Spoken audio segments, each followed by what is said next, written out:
अच्छा कन्हैया बड़े सौम्य दिख रहे हैं, मैं पहली बार उनके सामने बैठी हूँ तो आप बहुत सौम्य दिख रहे हैं जैसा अमूमन मैंने आपको कैमरा पर देखा। मैं सबसे पहला सवाल आपसे ही पूछती हूँ, कांग्रेस की हालत कैसी है बिहार में और कांग्रेस का दरअसल प्लान क्या है? Good question, you are a good question. देखिए, मैं कांग्रेस के बारे में एक बात हमेशा कहता हूँ। क्या? कांग्रेस को अगर इस देश से जोड़कर देखें तो जैसी देश की हालत है वैसे ही कांग्रेस की भी हालत है। क्या बात कर रहे हैं? अगर आप कहते हैं कि देश की हालत बहुत अच्छी है तो कांग्रेस की हालत भी बहुत अच्छी है। कोई सेंस है इस बात की? अभी पता चलेगा। अब ये आपके विवेक के ऊपर निर्भर करता है कि कांग्रेस को आप क्या देखते हैं। You please elaborate. अगर कांग्रेस को आप एक महज पॉलिटिकल पार्टी देखते हैं तब आपको जो है कंपनी के शेयर मार्केट की तरह जो है ना रेट ऊपर नीचे उठता हुआ और गिरता हुआ दिखेगा। ठीक है, समझ गया। लेकिन अगर आप कांग्रेस को इस देश का वो इतिहास जो ये अपने आप में समेटे हुए है, जिसमें 5000 साल की संस्कृति है, जिसमें विविधता में एकता है, जिसमें समानता और न्याय का सिद्धांत है, जिसमें संविधान के मूल्य हैं, जिसमें धर्मनिरपेक्षता है, समाजवाद है, क्या बात है, परफेक्ट। और समाज के आखिरी व्यक्ति तक, चाहे आप बिहार की नहीं हो, महिला हो, पढ़ी लिखी हो,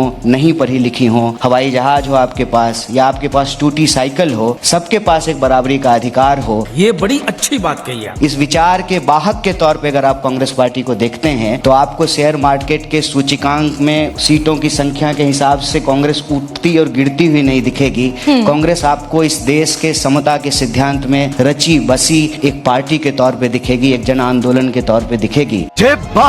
और जहां तक जन आंदोलनों का सवाल है तो मैं कहता हूं कि सत्ता के सामने सत्य कई बार छीन प्रतीत जरूर होता है, लेकिन सत्ता कितनी भी ताकतवर क्यों ना हो, सत्य को नहीं मिटाया जा सकता है। यही देश की हालत है, यही कांग्रेस की हालत है। क्या बात है सर, क्या बात है सर, क्या बात, ये बात है।